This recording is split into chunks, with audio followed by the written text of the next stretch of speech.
not tell you what truth is. They will tell you what they want you to believe. They will hand you a version of history that makes them look like heroes and you look like beggars, criminals, or fools. But you were never a fool. You were just lied to. Lied to in schools, in books, in sermons, on screens. The moment you decide to question the story, you become dangerous. You see, education is not memorizing what someone in power wrote in a textbook. Education is the process of reclaiming your mind. It's about re-educating yourself, breaking the chains of false narratives that were crafted to keep you docile, divided, and dreaming someone else's dream. They say, calm down. I say, wake up. Because truth is not polite. It doesn't sit down. It doesn't cross its legs and whisper in corners. Truth shouts. Truth confronts. Truth shakes the table. And truth has always been the most feared weapon in the hands of those they tried to silence. You've been told that asking hard questions is dangerous. You've been told that unity is radical. You've been told that love for your people is hate for another. But understand, they only call you extreme when you are effective. Don't be fooled. They want you quiet, not because you're wrong, but because you're right and bold enough to say it. They want you distracted, not because they care, but because your focus is power. And when you focus your mind, your voice, your unity, they tremble. You are not poor. You are not powerless. You are not what they said you were. You are the child of struggle and strength, born from centuries of survival, standing on the bones of those who refuse to bow. And if you speak truth with clarity, with courage, and with consistency, you become unbreakable. The time for fear has passed. The time for silence has ended. And the time for truth without apology is now. Stand tall, speak loud, and never ask permission to be free. Truth is the only weapon of the oppressed. It is not violence, not rebellion, not riots that first break chains. It is truth. Pure, unfiltered truth. The kind that pierces through illusions like a blade through silk. The kind that doesn't beg to be accepted, but demands to be seen. When you are oppressed, you are taught to believe in lies. Lies about your history, lies about your identity, lies about your worth. They create a world where you see yourself not as a builder of civilization, not as a thinker, not as someone born with greatness in your blood, but as a problem, as a burden, as less than what you truly are. These lies are not mistakes. They are deliberate tools. Tools used to rob people of their power. Because if you control what a man thinks of himself, you don't need to chain his body. His mind will keep him in place. This is why truth becomes the most dangerous thing an oppressed person can hold. Not guns, not money, not even political power, but truth. Because once you see the truth, you can never unsee it. Once you know who you are, you can never go back to who they told you to be. Truth reawakens your spirit. It resurrects the pride they tried to bury. It exposes the lies in their education, in their media, in their religion, in their politics. It is the great equalizer. Because the moment you embrace truth, you no longer walk with your head down, you walk tall. Because now you understand you are not less. You are never less. You are lied to. Truth doesn't need permission. It doesn't ask to be accepted. It doesn't wait until it's popular. In fact, it's often rejected, attacked, and ridiculed. But that doesn't change its power. The oppressor fears truth more than anything else because truth is the beginning of resistance. Once truth is in your hands, silence is no longer an option. Comfort is no longer an excuse. You begin to see your condition not as fate, but as manipulation. You begin to understand that the struggle isn't just physical. It is psychological, spiritual, intellectual. And you begin to fight, not just with your fists, but with your mind, your voice, your choices. There are people who will try to silence the truth. They'll call you angry. They'll say you're divisive. They'll accuse you of spreading hate just because you speak with conviction. But truth doesn't hate, it corrects. Truth doesn't divide, it reveals what's already broken. They say, why can't you just move on? But how do you move on from chains that are still on your wrists? How do you move on from lies still being taught to your children? Truth doesn't move on, it moves forward. It clears the fog and demands clarity. And clarity is power. Most people are not free because they don't know they are enslaved. The chains are invisible, woven into the language, into the culture, into the very way you think about yourself. And that's why truth is not just a tool, it is a weapon. Because it shatters those chains, it breaks the spell. When you speak the truth, you are not just talking, you are resisting, you are healing. You are building a future where your children will not have to grow up confused about their place in the world. You don't need to be famous to speak the truth. You don't need a degree, a title, a podium. All you need is courage. All you need is clarity. Truth doesn't belong to the elite. It belongs to the conscious. And the more conscious you become, the more powerful you are. They can take your job, they can take your money, but they cannot take your truth. Unless you give it up. Never trade truth for acceptance. Never water it down so it doesn't make others uncomfortable. Because truth was never meant to be comfortable. It was meant to set you free. And freedom is not given, it is taken. It is claimed by those who refuse to live in lies. That is the lesson. That is the mission. That is the fire they cannot put out. So speak the truth, even if your voice shakes. Stand by the truth, even if you stand alone. Because the day you choose truth is the day you stop being a victim. The day you choose truth is the day you become dangerous. And in a world built on lies, the most revolutionary act is simply to tell the truth and never back down from it. Real education begins with re-education. What they taught you first, you must learn to unlearn. That's where the true journey begins. From the moment you're born, the world around you begins shaping your mind. It hands you ideas, narratives, labels, not to enlighten you, but to control how you think and how you see yourself. You're told what success looks like, what intelligence means, what beauty is, what truth is. And none of it is designed to empower you. It's all designed to make you conform, to fit you into a mold that serves someone else's purpose. That's not education. That's programming. You went to school, but did you learn about your roots? Did you learn the real history, the pain, the power, the resistance of your people? Or were you taught to memorize names of conquerors, dates of wars, formulas with no meaning, and songs of flags that never fought for you? You were educated, yes, but in a system that trained you to be obedient, not free, to pass tests, not ask questions, to follow rules, not break chains. And so, what they called education was in fact the first step in mental colonization. That's why real education must begin with re-education, the conscious process of deconstructing what was fed to you and rebuilding your mind from truth. Re-education is not just about reading different books. It's about learning to look at the world through your own eyes. It's learning to question, to analyze, to decode. It's understanding that what you were told about your past, your identity, your potential was filtered through a system that had no interest in your liberation. Re-education forces you to confront uncomfortable truths.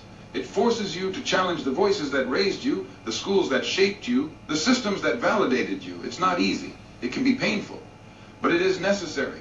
Because without it, you live a life built on lies and wonder why you always feel like something's missing. When you begin to re-educate yourself, you stop measuring your worth by someone else's standards. You stop chasing approval from systems that were never designed to accept you. You begin to realize that knowledge is not neutral. It's either liberating you or it's binding you. And once you taste the knowledge that sets you free, you can't go back to the ignorance that kept you comfortable. You begin to read not just for information, but for transformation. You begin to see history not as something that happened, but as something that's still happening, and that you are a part of. Re-education gives you the tools to dismantle internalized oppression. It helps you understand why you were taught to doubt yourself, to hate your reflection, to mistrust your brothers and sisters. You start seeing the patterns. You see how media pushes stereotypes to keep you small, how language is weaponized to shape narratives, how policies are written to protect power, not justice. And once you know this, you are no longer a passive observer. You become a participant in your own liberation. But make no mistake, the world will resist your re-education. The system survives because most people never question it. They'll call you rebellious. They'll say you're too radical.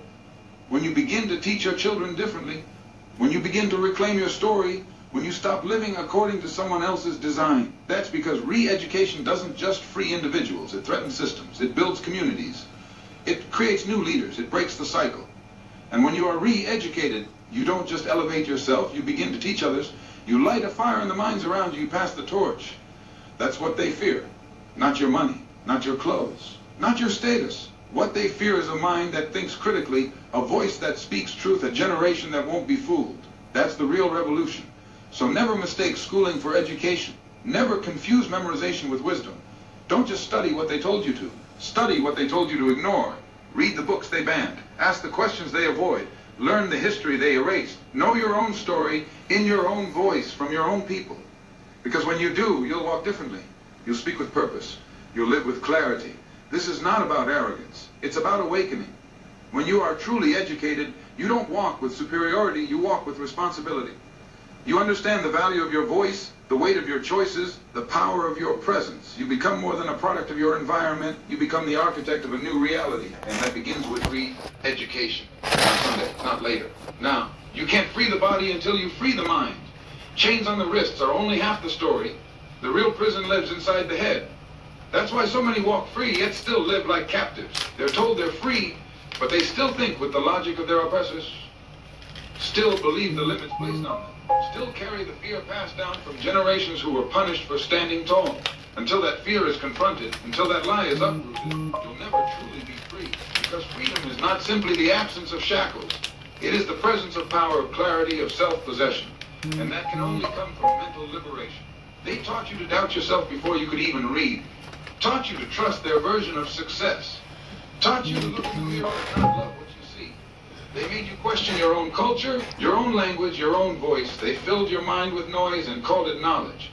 Filled your soul with shame and called it humility. They kept your body busy, working, consuming, surviving, so your mind wouldn't have time to wake up. That's not freedom. That's psychological warfare, and that's why the battle for freedom begins in the mind. It's a quiet battle, a daily one. It happens every time you choose whether to speak or stay silent, whether to follow the crowd or listen to your own voice, whether to live in fear or step forward in truth. That decision, that internal war, that is where the real struggle lies. Until you win that fight, nothing outside will change. A slave mentality will still seek permission, still wait for approval, still look for someone else to tell them who they are. But a liberated mind, that person leads. That person sees through the illusion. That person becomes unstoppable. Mental slavery is subtle. It doesn't always show up in chains. It shows up in low expectations, in the belief that this is just the way it is, in the fear of challenging the status quo. It shows up when you think small, when you shrink yourself to fit into someone else's comfort zone, when you measure your worth by how close you are to their definition of success. That's the hidden prison. That's the silent master you have to defeat. Freeing your mind means stripping away everything false that you've been taught to believe. It means being brave enough to admit that you've been lied to, and that some of those lies live inside you. It means taking responsibility for your own thinking. It means understanding that every time you doubt your power, every time you echo their judgment of you, you're holding the key to your own self and choosing not to use it. You can't fight a system that still controls your mind. You can't stand for justice when you still feel inferior. You can't lead others to freedom when you're still chasing validation. This is why education is not just about information. It's about transformation. It's not just what you know. It's how you think. It's the ability to filter truth from noise. It's the strength to trust your own experience over their statistics. A free mind questions everything it asks. Who benefits from this?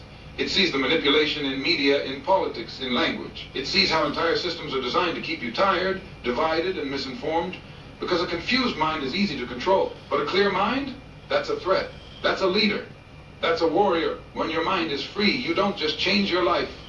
You change your lineage. You start a new path. Your children hear a different voice. They see a different example. They don't inherit your fears. They inherit your fire. You become the one who breaks the curse.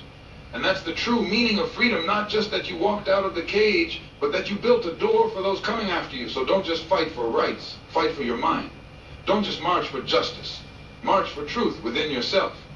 Tear down every lie they planted. Replace it with pride, with history, with strength. Look in the mirror and see more than survival. See royalty, see purpose, see power. Because once the mind is free, the body will follow. The voice will rise. The fists will open, not just to fight, but to build, to heal, to lead. A free mind fears nothing. And that, more than anything else, is what they hoped you'd never discover.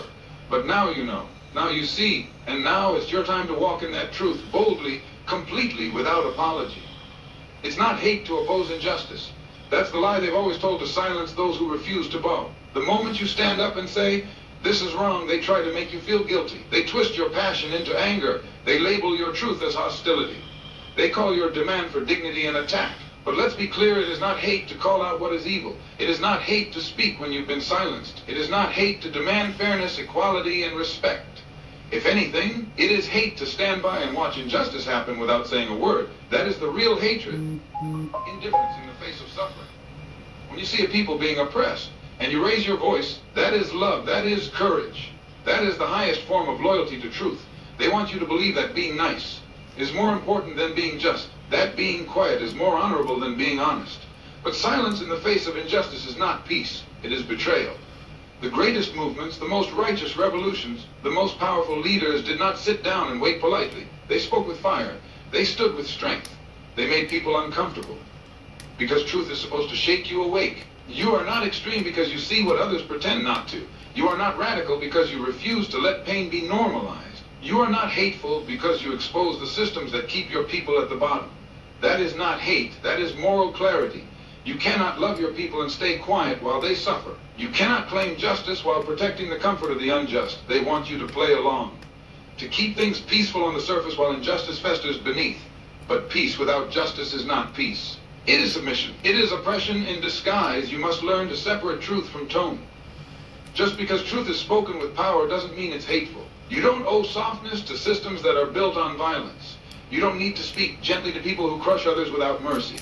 There is a time for kindness, yes, but there is also a time for fire, a time for a voice that won't be ignored, and that time is now. When the pain is deep, the voice must be louder. When the wound is still bleeding, healing doesn't come from silence. It comes from truth. They want you to believe that unity means silence. That progress means pretending everything is fine. But unity built on lies is fragile. Progress built on injustice is poison. Real unity comes from accountability. Real healing comes from honesty. If your truth shakes the system, it's because the system was built on a lie. Don't be ashamed of that. Don't apologize for that. If your words make them uncomfortable, it's not your volume that's the problem. It's their conscience. There's a long history of those who spoke out being called dangerous, those who told the truth being called hateful. But look back. Every prophet, every freedom fighter, every liberator was hated by those in power. They were labeled as threats, as disturbers of the peace, not because they lied, but because they told the truth too loudly. You walk in that tradition. You don't need their approval to be righteous. You don't need their praise to know your cause is just. Let them call you angry. Anger is a valid response to injustice. Let them say you're too loud. The world has ignored your whispers for too long. Let them accuse you of hate. Your love for truth is too real to be silenced. You were not born to fit into systems that crush you. You were born to rise, to speak, to fight for something greater than fear. So the next time they try to shame you for your boldness, remember it is not hate to protect your people. It is not hate to uncover what others hide. It is not hate to say, we deserve better. That is love in its most powerful form. That is justice alive in your veins. That is what change looks like. If they label truth as hate, wear that label with pride. Because your voice is not the problem. Their comfort with injustice is. You are not dangerous because you speak out. You are dangerous because you cannot be lied to anymore. And that is what they fear most, a people who are awake, aware, and unafraid to speak the truth out loud.